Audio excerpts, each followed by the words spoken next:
Idaho children are entering school not ready to learn. Well, now some of Idaho's top leaders are sounding the alarm. There is a proven solution to help the state's youngest students, and the Boise School District is leading the charge. So why is the push for preschool once again not getting traction with lawmakers?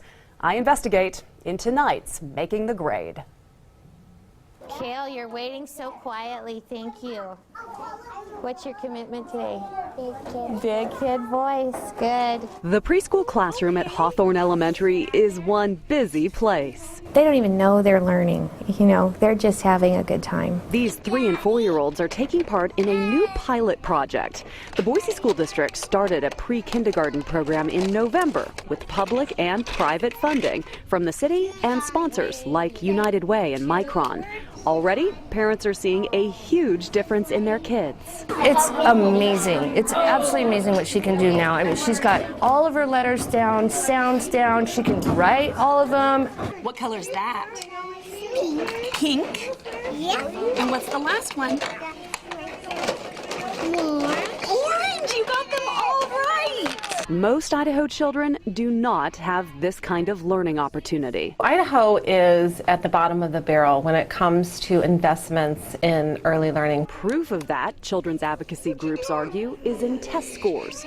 Only 46% of Idaho children are at grade level entering kindergarten. You have to understand that it all starts there. While presenting the Boise State budget at the Capitol, legislators asked Dr. Bob Kustra what should be the top priority in Idaho's education system.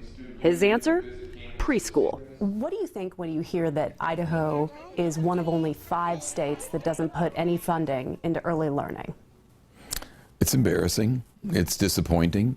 Kustra says if the legislature does not invest in our state's youngest minds, the future of higher education is in jeopardy. They will slowly but surely, as every piece of research has suggested, fall behind right up to the moment when we expect them to go to college and they don't. That can be traced all the way back to the mistakes made in preschool education. Idaho's lieutenant governor is well aware of the problem and showed his support by speaking out at an early learning rally. In a lot of districts, it's 60% of the kids aren't prepared when they get there. Does that scare you as a lieutenant governor? Yes, it does. But Little says the push for preschool must be incremental. We know it works. I just think that we've got some other things that we know we have to do, and that's reading remediation. Right now, the legislature is working to pass a $10 million bill to fund reading help for kindergartners. Supporters say it's a good start, but really only a Band-Aid. Decades-long U.S. research finds for every dollar put into pre-K, the return on investment is anywhere between $7 to $14.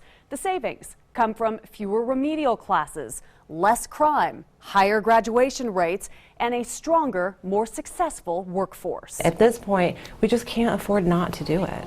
Yet for the 3rd consecutive legislative session, there is no preschool plan. Dr. Kustra is frustrated with the short-term thinking. Whoever's going to be in that legislature in 10 years from now, they're going to pay more. Citizens are going to pay more for the inability of the legislature of today to deal with it now. All through the day today, we wish Brody well. Preschool is certainly valued in the Boise School District, and teachers here are confident these early learners will not become a statistic. I know it really works. Both Little and Kustra agree the push for preschool must come from 2 groups, parents and business leaders. They say in this legislative election year, parents, voting, and campaign dollars from businesses will play the biggest role in if Idaho finally helps its youngest get the best possible education start.